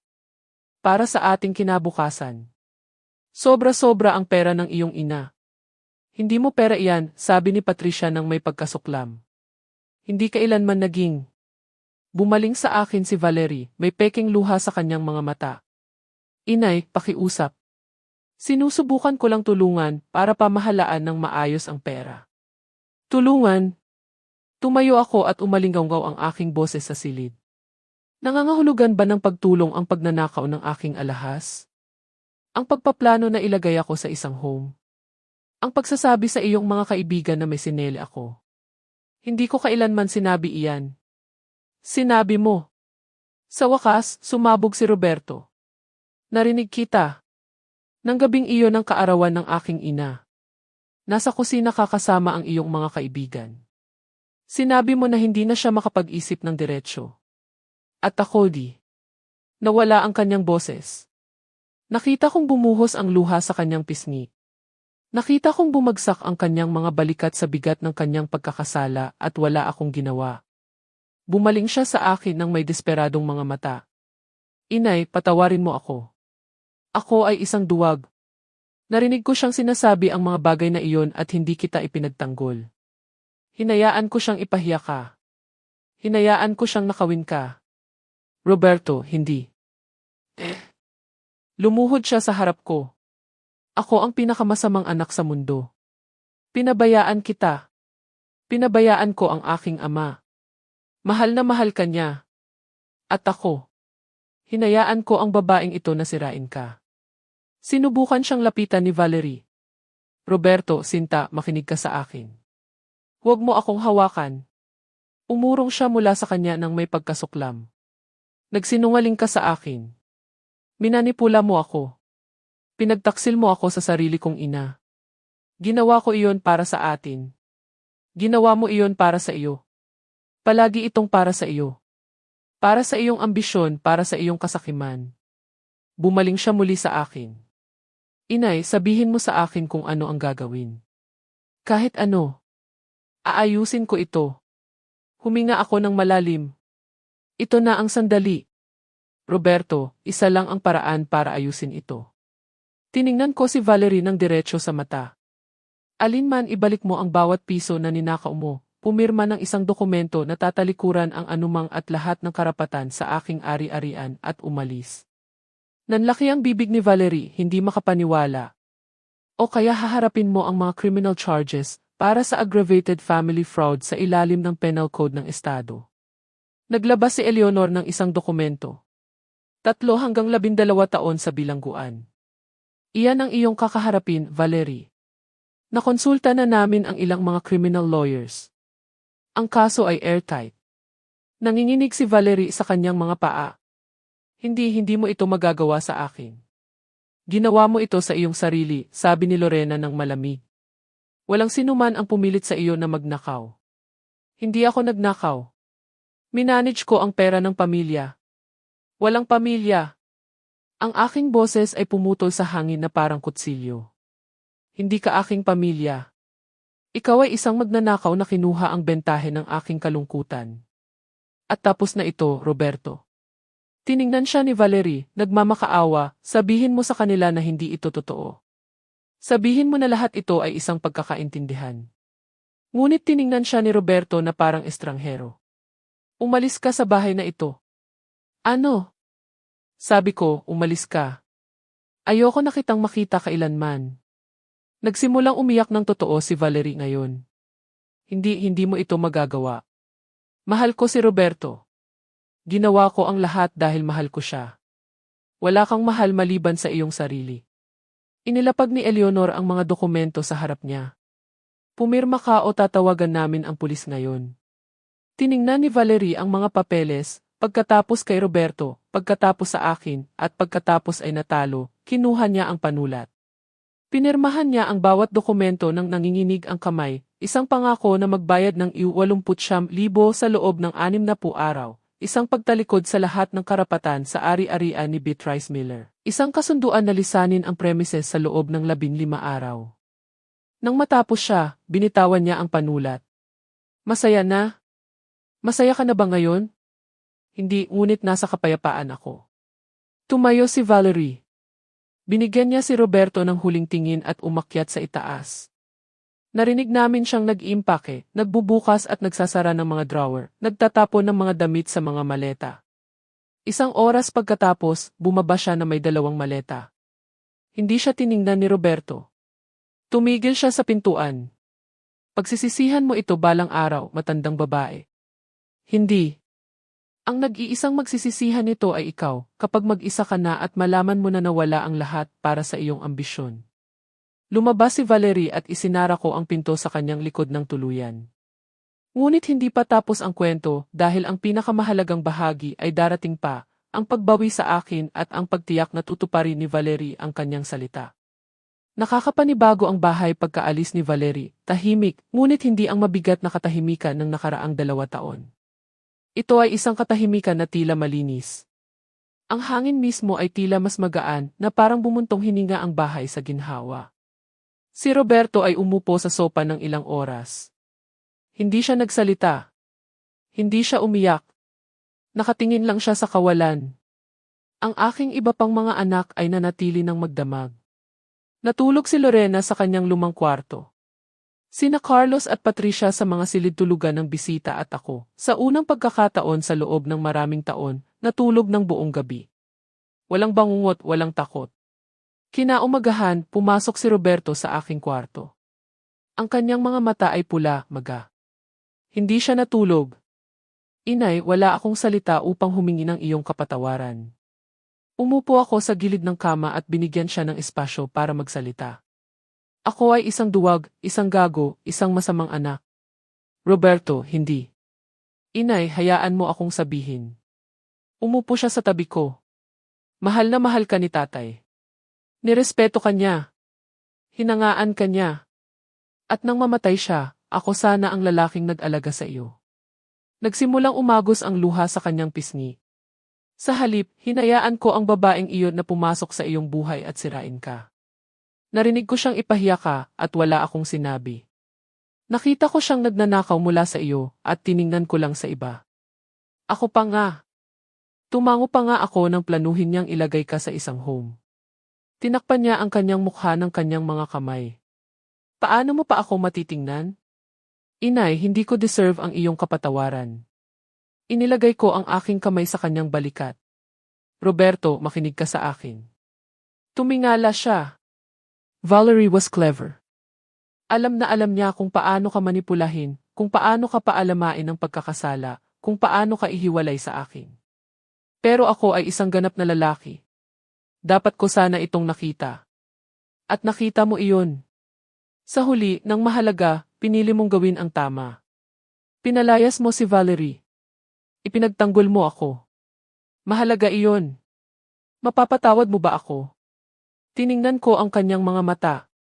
Nakita ko ang maliit na bata na dating nagdadala sa akin ng mga bulaklak mula sa hardin. Ang teenager na iyayakap sa akin pagkatapos ng isang bangungot.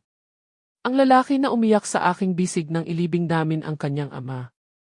Pinatawad na kita, anak, ngunit ngayon kailangan mong patawarin ang iyong sarili. Niyakap ako ni Roberto at umiyak na parang bata pa. At niyakap ko siya dahil sa kabila ng lahat, siya pa rin ang aking sanggol. Ang amoy ng kanyang buhok ay nagpapaalala sa akin ng bata pa siya at nakatulog sa aking bisig. Ngunit hindi pa tapos ang labanan. Tumawag si Patricio ng hapong iyon. Beatrice, kailangan nating ibalik ang mga alahas. Ang pound ticket ay nasa pangalan ni Valerie, kaya technically siya ang kailangang kumuha ng mga ito. Pero hindi niya gagawin. Eksakto. Kaya kailangan nating magpilit. May paraan ka ba para kontakin siya? Nasa kay Roberto ang numero niya. Magaling. Sabihin mo sa kanya na tawagan siya at sabihin kung hindi ibinalik ang alahas sa loob ng 3 araw, magsasampa tayo ng criminal charges. Ginawa ni Roberto ang tawag sa harap naming lahat. Sumagot si Valerie sa ikatlong ring. Ano ang gusto mo? Ang kanyang boses ay mapait. Ang alahas. May 3 araw ka upang kunin ang mga ito at ibalik sa aking ina o magsasampa siya ng charges. Wala akong pera para kunin sila mula sa pawn shop. Kung gayon, hanapin mo iyon dahil kung hindi sila narito sa loob ng 3 araw, makukulong ka. At hindi ako nagbibiro ngayong oras. May katahimikan. Galit ako sa inyong lahat. Ibinaba niya ang telepono. Pagkalipas ng 2 araw, dumating ang isang package sa bahay. Sa loob ay ang aking mga alahas, ang emerald na hikaw, ang perlas na kwintas, ang gintong pulseras, ang singsing na diamante. Bawat piraso ay nakabalot sa pahayagan ng pabaya na parang basura. Ngunit nandoon sila. Kinuha ko ang perlas na kwintas sa aking mga kamay at malayang umagos ang luha. Iyon ang mga perlas na ibinigay sa akin ng aking ina sa araw ng aking kasal. Ang mga isinuot ko sa bawat mahalagang kaganapan sa aking buhay. Naibalik mo sila, inay? Sabi ni Lorena, niyakap ako. Naibalik ko sila. Ngunit ang pinakamahalaga ay nawawala pa rin. Ang pera. Sinimula ni Patricio ang legal na proseso upang mabawi ang 89,000. Pinirmahan ni Valerie ang repayment agreement sa loob ng 60 araw, ngunit alam naming lahat na wala siyang ganoong kalaking pera.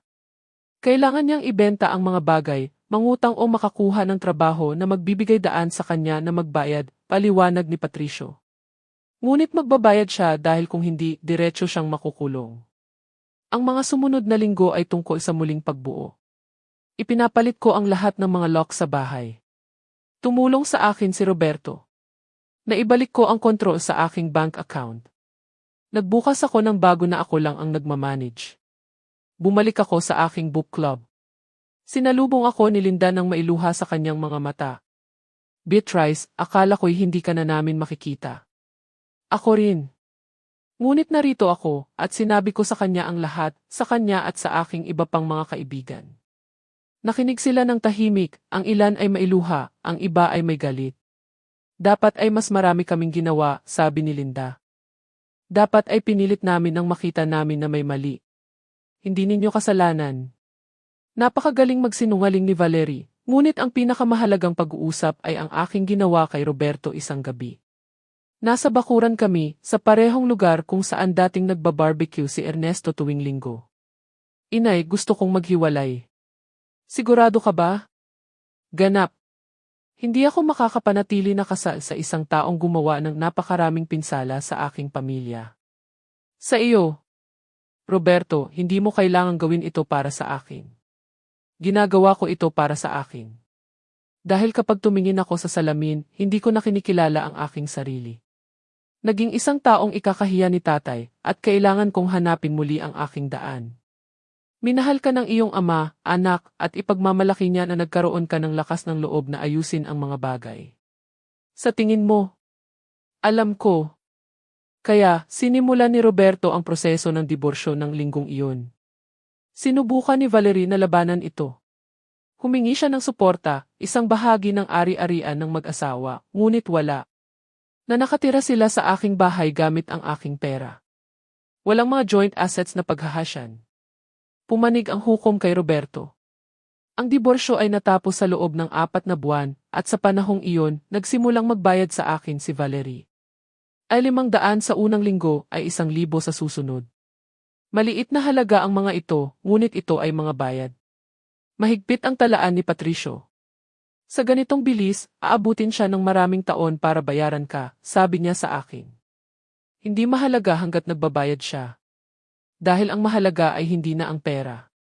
Ito ay katarungan. Ito ay ang pag-alam na nawala ang lahat kay Valerie. Ang kanyang asawa, ang bahay, ang ginhawa, ang buhay na sinubukan niyang nakawin, at nabawi ko ang aking dignidad, ang aking pamilya, ang aking kapayapaan. 6 buwan pagkatapos ng paghaharap, nakatira pa rin sa akin si Roberto. Ngunit iba na ngayon. Nagluluto siya, naglilinis siya, sumasama siya sa akin sa palengke. Nagtatanong siya ng aking opinyon sa lahat. Siya ay aking anak muli. Isang hapon, habang umiinom kami ng kape sa bakuran, sa parehong lugar kung saan nagbabarbecue si Ernesto tuwing linggo, sinabi niya sa akin, "Inay, gusto kong malaman mo na babawi ako sa lahat ng nangyari.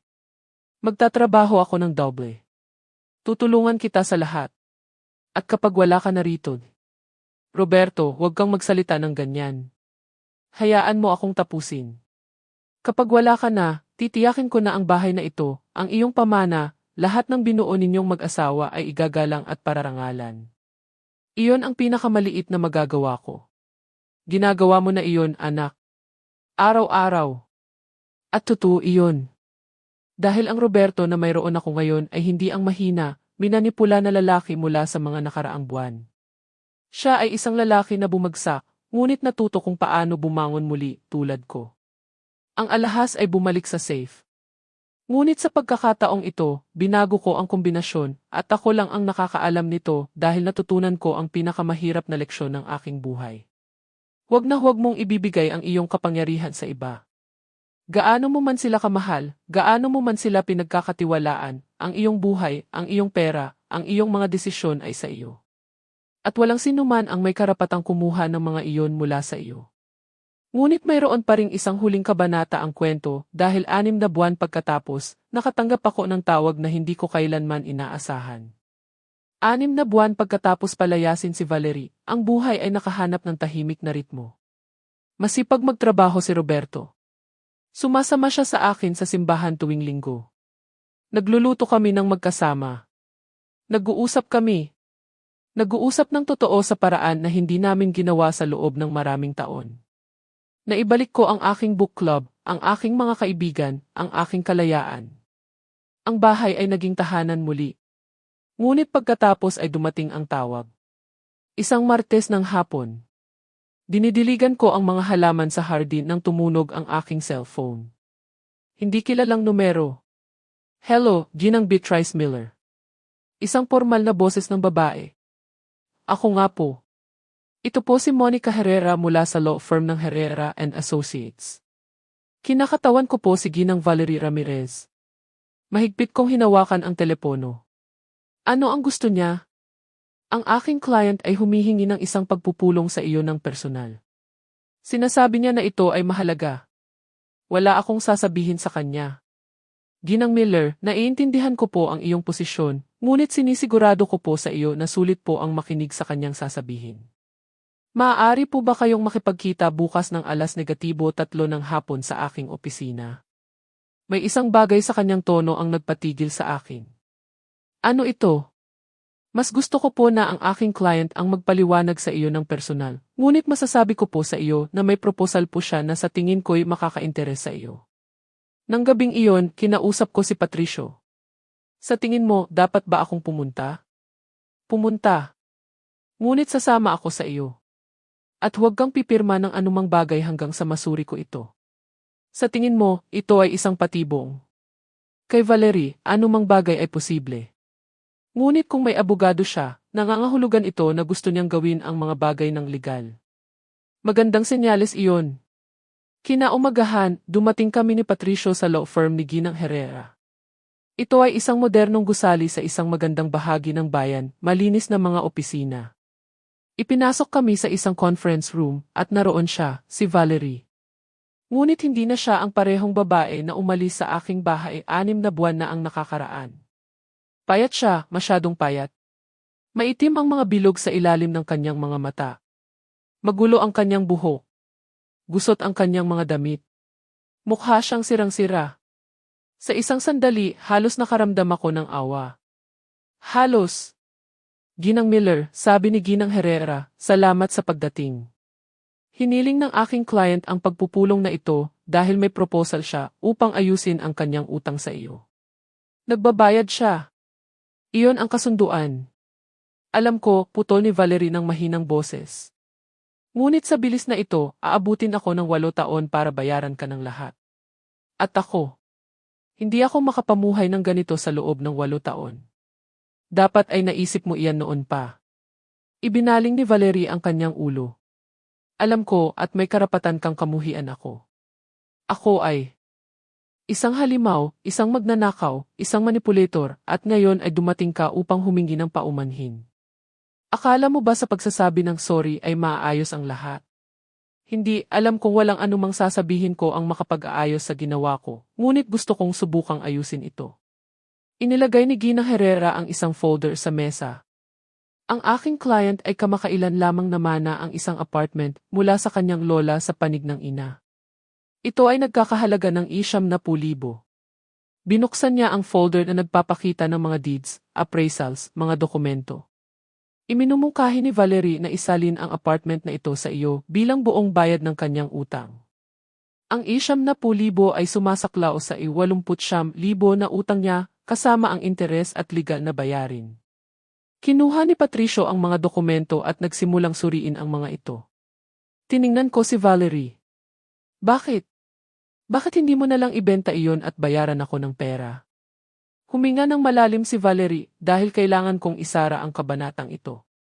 Kailangan kong patawarin mo ako para makapagpatuloy ako sa aking buhay. Hindi mo kailangan ang aking kapatawaran para sa anumang bagay. Kailangan ko. Ang nakaraang 6 na buwan ay impyerno. Nawala ang lahat sa akin. Ang aking asawa, ang aking tahanan, ang aking reputasyon. Tinalikuran ako ng aking mga kaibigan nang malaman nila ang ginawa ko. Nagsimula siyang umiyak ng totoo. Nagtatrabaho ako ng 12 oras sa isang araw sa isang call center para bayaran ang renta sa isang miserable maliit na kwarto. Kumakain ako 1 beses sa isang araw. Hindi ako makatulog sa pag-iisip sa lahat ng sinira ko. Mabuti. Iyan ang deserve mo. Alam ko. Alam ko. Ngunit ipinapangako ko na nagbago na ako. Naiintindihan ko ang ginawa ko. At bawat gabi ay pinagsisisihan ko ito. Hindi na maibabalik ng pagsisisi ang oras na ninakaw mo mula sa akin. Hindi nito maibabalik ang dignidad na kinuha mo. Hindi nito mabubura ang kahihiyan. Tumango si Valerie, pinunasan ang kanyang luha. Tama ka. Wala sa mga iyon ang maibabalik. Ngunit ang apartment na ito ang nag-iisang bagay na mahalaga na natitira sa akin at ibinibigay ko ito sa iyo. Lahat ng iyon. Para malaman mo, taos puso akong nagsisisi. Tinapos ni Patricio ang pagsusuri sa mga dokumento. Beatrice, ayos ang lahat. Ang apartment ay walang anumang liens. Kung tatanggapin mo, maaari nating gawin ang transfer sa susunod na linggo. Tiningnan ko ang mga papeles pagkatapos kay Valerie. Ang isang bahagi ko ay gustong tumanggi. Gusto kong patuloy siyang magbayad sa loob ng maraming taon na magdusa tulad ng pagdurusa ko. Ngunit ang isa pang bahagi ko ay pagod na sa pagdadala ng sama ng loob. Nasaan ang apartment? Sa isang disenteng kapitbahayan, sagot ng abogado. 2 kwarto, 1 paliguan. Kailangan ng trabaho, ngunit nasa magandang lugar. Isang ideya ang dumaan sa aking isip. Nagdidiborsyo si Roberto. Nakatira siya sa akin, ngunit kailangan din niya ng sariling lugar sa kalaunan. Tiningnan ako ni Patricio ng may pag-unawa. Maaari mong ayusin ang apartment na iyon at ibigay sa kanya bilang isang bagong simula. Tiningnan ko si Valerie. Tinatanggap ko ang apartment, ngunit sa isang kondisyon, anumang bagay. Gusto kong pumirma ka ng isang karagdagang dokumento. Isang kung saan mo kinikilala ng nakasulat ang lahat ng ginawa mo. Ang pandaraya, ang pang-aabuso, ang mga kasinungalingan, lahat ng iyon. Para saan? Para kung sakaling subukan mo akong gawa ng masama o ang aking pamilya muli, mayroon akong hindi matatawarang patunay. Napalunok si Valerie ng malakas. Okay, pipirmahan ko. Inihanda ni Ginang Herrera ang dokumento doon mismo. Nakasulat sa sariling sulat kamay ni Valerie. Ako, si Valerie Ramirez, ay kinikilala na nagkasala ako ng pandaraya at pinansyal na pang-aabuso laban kay Ginang Beatrice Miller. Ipinaon ko ang kanyang alahas ng walang pahintulot. Kinuha ko ang 89,000 mula sa kanyang mga account ng walang otorisasyon. Minanipula at ipinahiya ko siya sa loob ng 2 taon. Tinatanggap ko ang buong responsibilidad at pagkakasala. Isinasalin ko ang apartment bilang buong kabayaran at bayad ng aking utang. Pinirmahan niya ito nang nanginginig ang kamay. Pagkatapos ay pinirmahan namin ang mga dokumento ng transfer para sa apartment. Naging legal ang lahat sa loob ng wala pang 1 oras. Nang matapos kami, umupo lang si Valerie doon at tiningnan ang kanyang mga kamay. Ngayon ano? Ngayon umalis ka na. At huwag ka nang lalapit sa aking pamilya kailanman. Kailanman? Patawarin mo ako. Huminto ako sa pintuan at tiningnan siya ng isang huling beses. Hindi ko alam, Valerie. Siguro balang araw, ngunit hindi ngayon. Naiintindihan ko. Ngunit sana makahanap ka ng kapayapaan na matuto ka mula rito at na hindi mo na ito gagawin sa sinuman kailanman. Lumabas ako sa opisina na iyon kasama si Patricio. Sa elevator, tinanong niya, ayos ka lang ba? Dahil sa wakas tapos na. Tapos na talaga. 1 linggo pagkatapos, nailipat ang apartment sa aking pangalan. Kami ni Roberto ay pumunta upang tingnan ito. Napabayaan ito. Kailangan ng pintura, pag-aayos, pagmamahal. Ngunit may potensyal ito. Inay, gusto mo ba talagang maging akin ito? Ngunit sa isang kondisyon. Ano iyon? Ayusin mo ito gamit ang sarili mong mga kamay. Magtrabaho ka upang maging iyong tahanan. Ayoko na ito ay isang bigay. Gusto kong pahalagahan mo ito. Tumango si Roberto na mailuha sa kanyang mga mata. Gagawin ko, inay. Ipinapangako ko. At ginawa niya. Sa loob ng sumunod na 3 buwan, nagtatrabaho si Roberto tuwing weekend sa apartment na iyon. Pininturahan niya ang mga pader, inayos ang plumbing, nag-install ng mga bagong sahig. Tumutulong ako. Ang aking iba pang mga anak ay dumating upang suportahan siya. Naging isang proyekto ng pamilya. At nang matapos ito, ang apartment ay maganda, simple, ngunit cozy, malinis at puno ng liwanag. Perpekto, sabi ni Roberto nang matapos namin. Lilipat ka na ba ngayon? Hindi pa. Kung ayos lang sa iyo, gusto kong manatili pa sa iyo ng kaunti. Ang bahay na ito ang lugar na kailangan kong puntahan ngayon. Gusto ko iyan, anak. Ngunit ang mahalaga ay mayroon na kaming mga pagpipilian. May sariling espasyo si Roberto kung kailangan niya, at naibalik ko ang aking bahay, ganap na akin. Walang utang, walang magnanakaw, walang manipulator, akin lang. Isang hapon, habang inaayos ko ang aking alahas sa safe, pumasok si Roberto sa aking kwarto. Inay, may dumating para sa iyo. Ibinigay niya sa akin ang isang sobre. Sa loob ay isang sulat na nakasulat sa kamay. Ginang Miller, hindi ko inaasahan na babasahin mo ang sulat na ito. Siguro pupunitin mo ito sa sandaling makita mo ang aking pangalan, ngunit kailangan kong isulat ito. Ginugol ko ang mga nakaraang buwan sa therapy na sinusubukang intindihin kung bakit ko ginawa ang ginawa ko, kung bakit ako naging napakalupit sa isang taong puro kabaitan lamang ang ipinakita sa akin. Sabi ng aking therapist na marami akong sama ng loob mula sa aking sariling pagkabata, na ipinapalabas ko ang aking galit sa iyo, na tinrato kita sa paraan na tinrato ako ng aking sariling ina. Hindi ito dahilan. Paliwanag lang ito.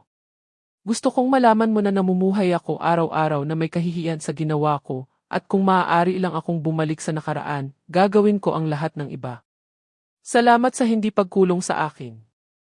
Salamat sa pagbibigay sa akin ng pagkakataon na bayaran ang aking utang. At higit sa lahat, salamat sa pagtuturo sa akin ng pinakamahalagang leksyon ng aking buhay. Na ang dignidad ay hindi mabibili. Hindi ito maibibenta. At hindi ito magnanakaw. Hindi ka kailanman nawala ng dignidad, Ginang Miller. Hindi kahit nang subukan kong kunin ito mula sa iyo. Sana balang araw ay matitingnan ko ang salamin at maramdaman ang isang bahagi ng pagmamataas na nararamdaman mo. Nang may paggalang at pagsisisi, Valerie. Dahan-dahan kong nilukot ang sulat. Pinapanood ako ni Roberto ng may pag-asa. Ano ang sinasabi niyan? Na natuto siya ng kanyang leksyon at iyon lang ang kailangan ko. Inilagay ko ang sulat sa isang drawer. Hindi ko ito pinunit. Dahil sa kabila ng lahat ng pinsala na ginawa ni Valerie, isang bahagi ko ay gustong maniwala na ang mga tao ay maaaring magbago. Na ang mga pagkakamali ay maaaring magturo sa atin na kahit ang pinakamasamang pagbagsak ay maaaring humantong sa pagbangon ng mas malakas. Tulad ng nangyari sa akin. Ngayon, 1 taon pagkatapos ng kakilakilabot na hapon na iyon, sa harap ng walang laman na safe, nagigising ako sa aking bahay, aking bahay. Ang sikat ng araw ay dumadaan sa bintana ng aking kwarto. Naririnig ko ang mga ibon sa hardin. Naamoy ko ang kape na ginagawa ni Roberto sa kusina. At mumiti ako dahil ito ang kapayapaan. Bumangon ako at tiningnan ang litrato ni Ernesto sa aking nightstand. Magandang umaga, mahal ko. Ngayon ay isang espesyal na araw. Ngayon ay nagiging 69 ako. Ngunit ang kaarawan na ito ay napakaiba sa nakaraan. Bumaba ako para makita ang sala na pinalamutyan ng mga lobo. Naroon ang aking 4 na anak.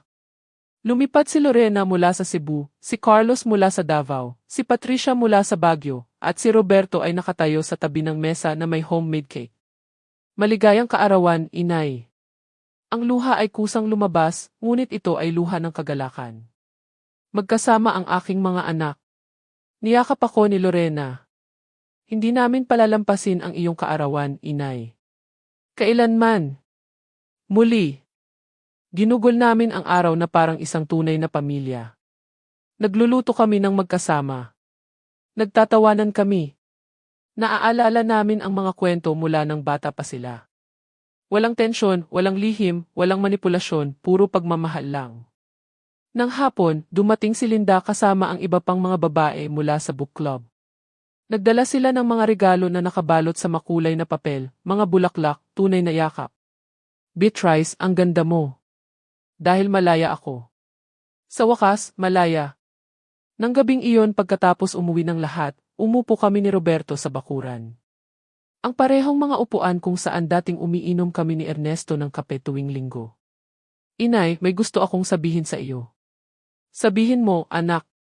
May nakilala ako. Sumayaw ng kaunti ang aking puso. Isang babae. Tumango siya ng nerbiyos. Ang pangalan niya ay Andrea. Siya ay isang guro. Nakilala ko siya sa GFAIT 3 buwan na ang nakakaraan. Siya ay iba. Iba paano? Matapat, simple. Masipag siya para sa kanyang mga estudyante. Wala siyang pakialam sa pera o sa panlabas. Siya lang ay isang mabuting tao. Ngumiti ako. Gusto ko siyang makilala. Talaga? Akala ko pagkatapos ni Valerie, ayaw mo nang magdala ako ng iba rito. Roberto, hindi lahat ay tulad ni Valerie at nararapat kang maging mas